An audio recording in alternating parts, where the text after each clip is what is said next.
What's up, guys? I'm back with another video, and today, man, we're gonna be checking out this episode breakdown from Plot Armor.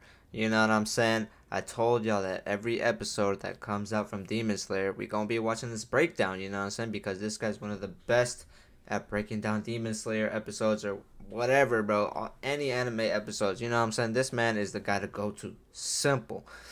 Now, we have an extremely just sad episode, bro. Like, it's just, oh my fucking gosh, bro. I want to see more, bro. I want to see more. You know what I'm saying? But we gonna check this out. This intro not gonna be too long because we got a long ass video ahead of us. But thank y'all so much for all the support I've been getting recently, man. This shit has been crazy. This journey is amazing. Y'all doing so much for the channel, and I appreciate every single one of y'all.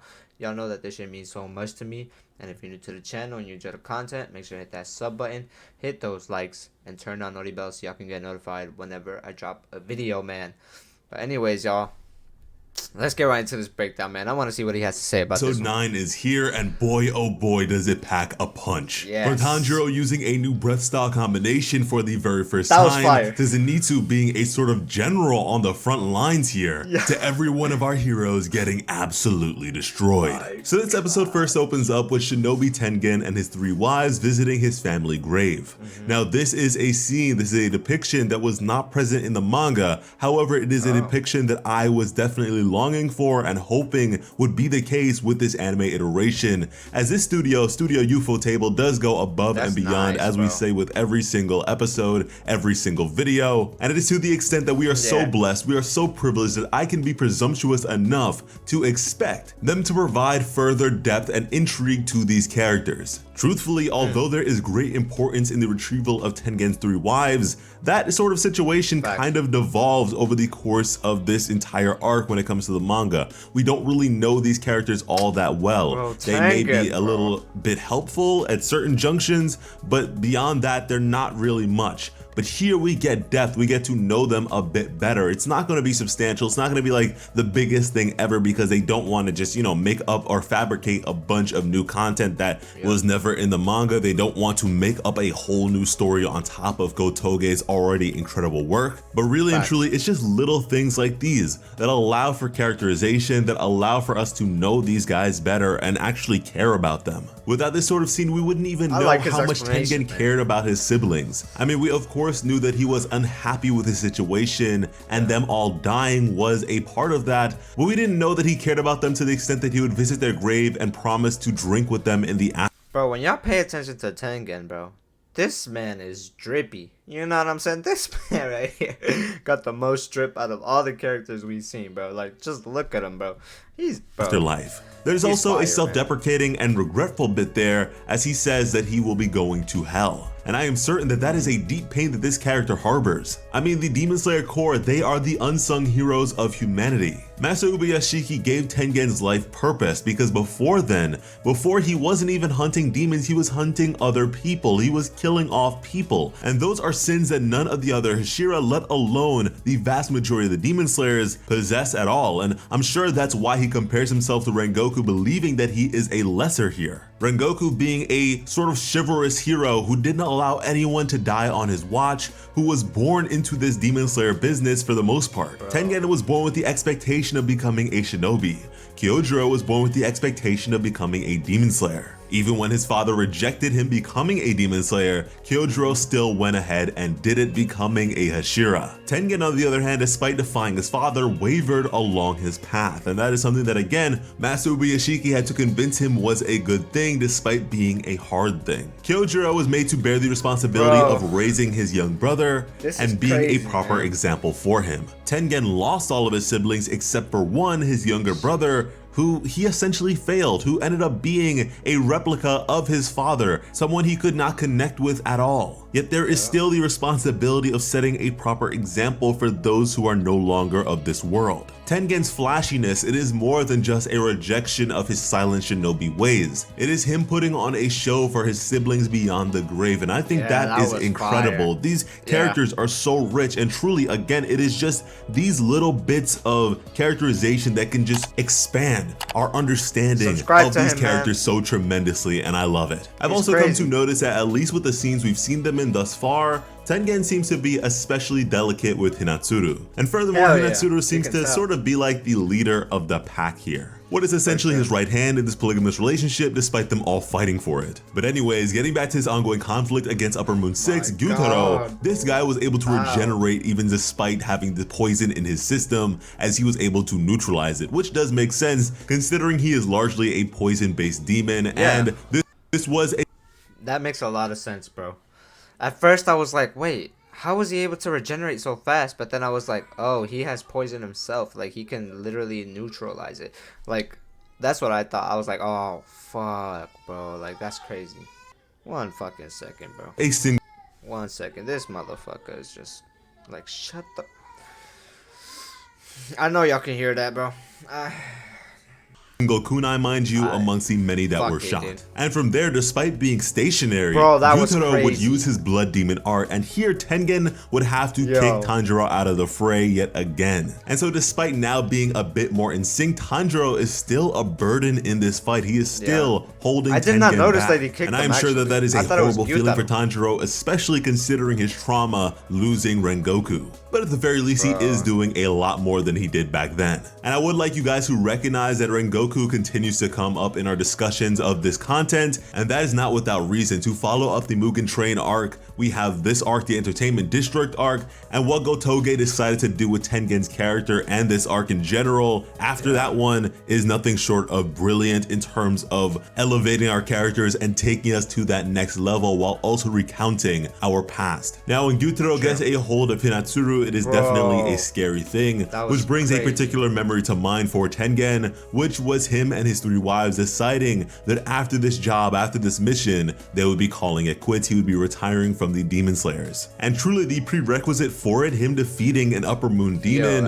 is a steep one. You have to remember that an Upper Moon demon has not been defeated in over 100 years. That is a crazy feat for them to expect them to be able to do. But one that they were not irrational about at all, as they did not expect to emerge unscathed. But regardless, this was the final job, which is a bit melancholy as a fan, because either way, whether they win, whether they lose, this is it for Tengen as a Hashira. But now Tanjiro, in his refusal of being a burden in this conflict, in his refusal of seeing yet another person die before his eyes, leads to the aid of Hinatsuru. Not with the Hinokami Kagura, because he does not have the stamina, he does not have the capability of being able to use that continuously, as he's pretty much burnt out on that. However, he was able to use it to some extent in conjunction with his water breathing. This is the very first time he does this, but this is all too important. This sets a precedent, because this is him accepting a deviance. This is him rerouting into a different direction, going along a different path of progression,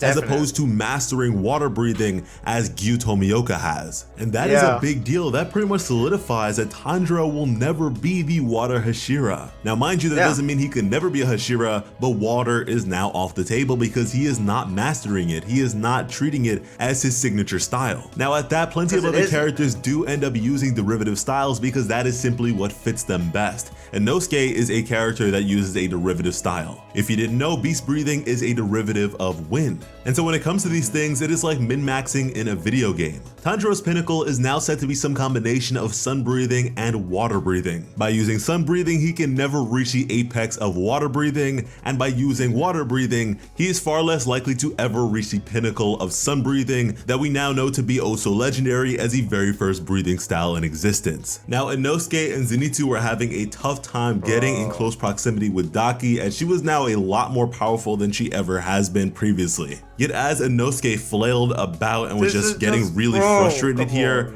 Zenitsu turned out to be quite the commander, telling him to calm down. And at this time, Zenitsu is very much asleep, but at this point, it kind of just feels like a front. He's talking as he's asleep now. I mean, even more than being asleep, this seems like he has a whole different personality. And I'll be the first to say that I love him when he's like this. This is Zenitsu at Facts. his coolest. And this Hell is the yeah. Zenitsu that I absolutely adore. The other one does get on my nerves from time to time, but this guy, oh my goodness, he is just cool. And it's funny, the hairstyle he has going on, the makeup, he hasn't changed it at all since he was in disguise, but he makes it look really cool right now. And it's to the point where even Inosuke had to agree. Now, in knowing himself not to be of much use to Tengen here, and also wanting to alleviate the strain on Inosuke and Zenitsu against Daki, Tanjiro decided to join them. However, as this is going on, Gyutaro's sickles, his blood demon art, would still assail Tanjiro as he is going against Daki. And that is yet another very important tidbit. Gyutaro is very strong. He is very, very strong, and comparatively, his sister really is not. She's kind of like a tag-along, an Upper Moon 6 by association, where in reality, she's more like a Lower Moon 1.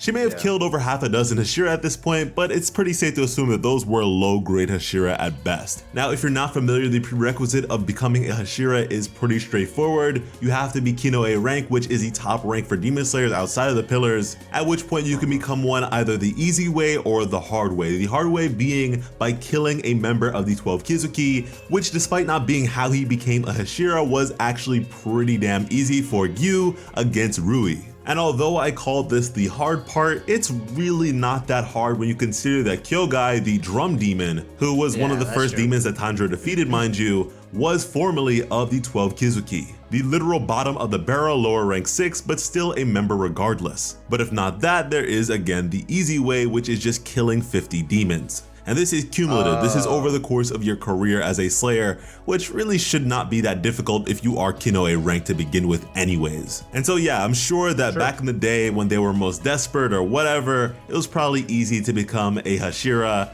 and they probably got clapped by Daki. But anyways, back. I like how he's explaining this, bro. He goes into so much detail, and he doesn't run out of things to say, bro. It's actually like, he's fire, bro. He's fire. Y'all gotta watch these videos, man. Gyutaro, man. Oh my god, he stopped them from beheading him twice.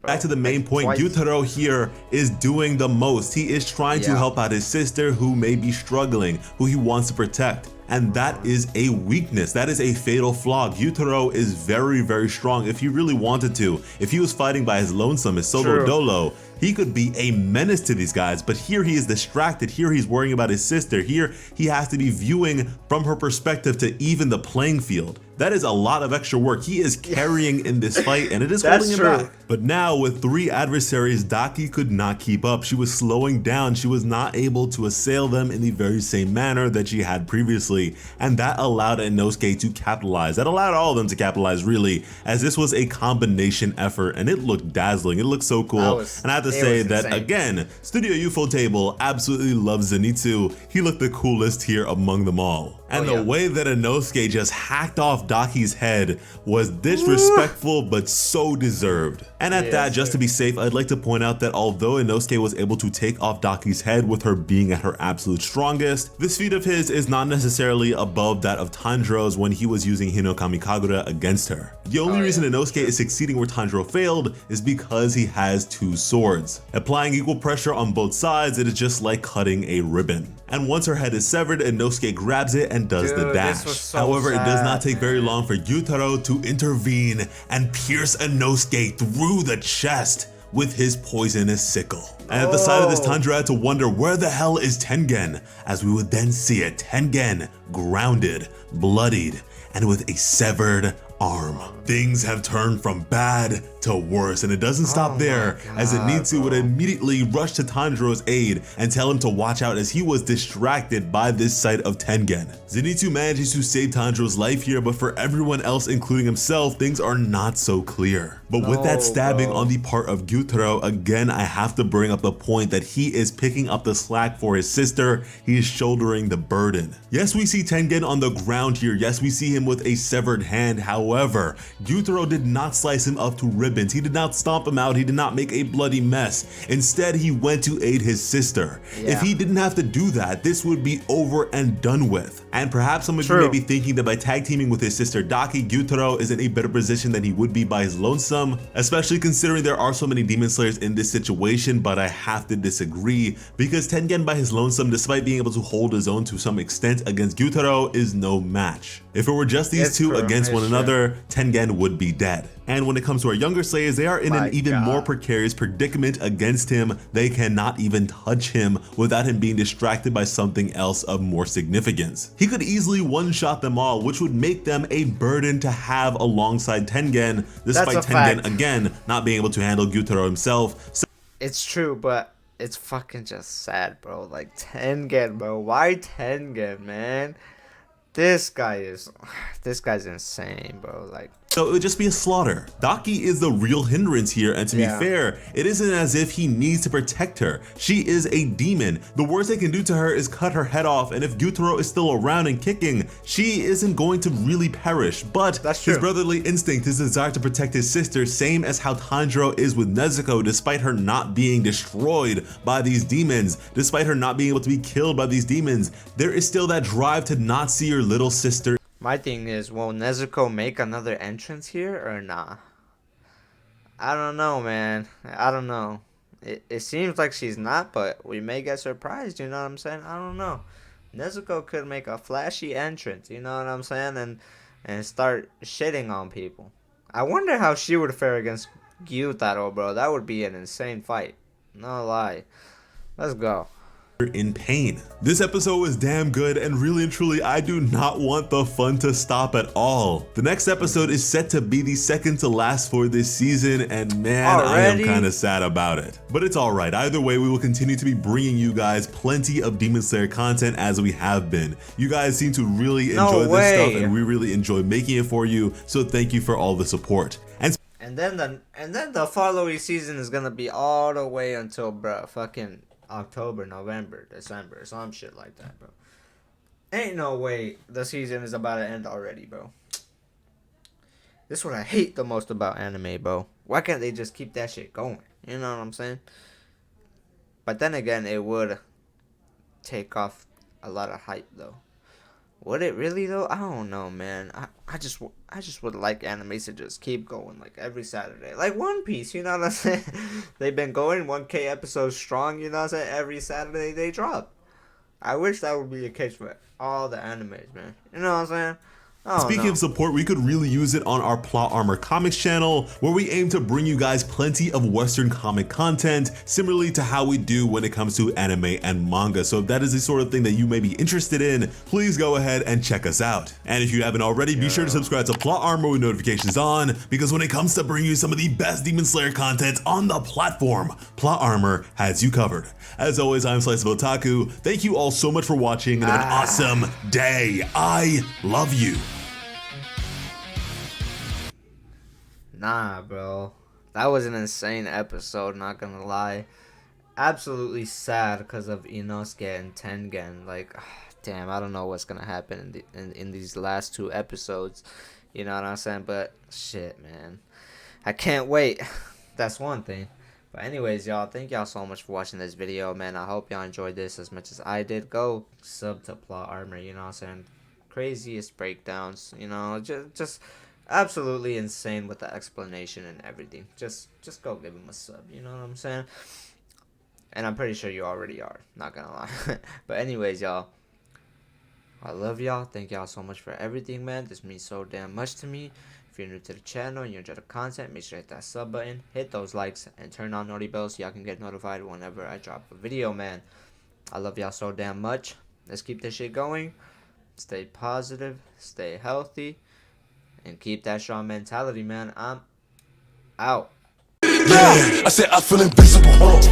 It's 100 niggas in the spot. I won't keep going. It's 85 just to walk on.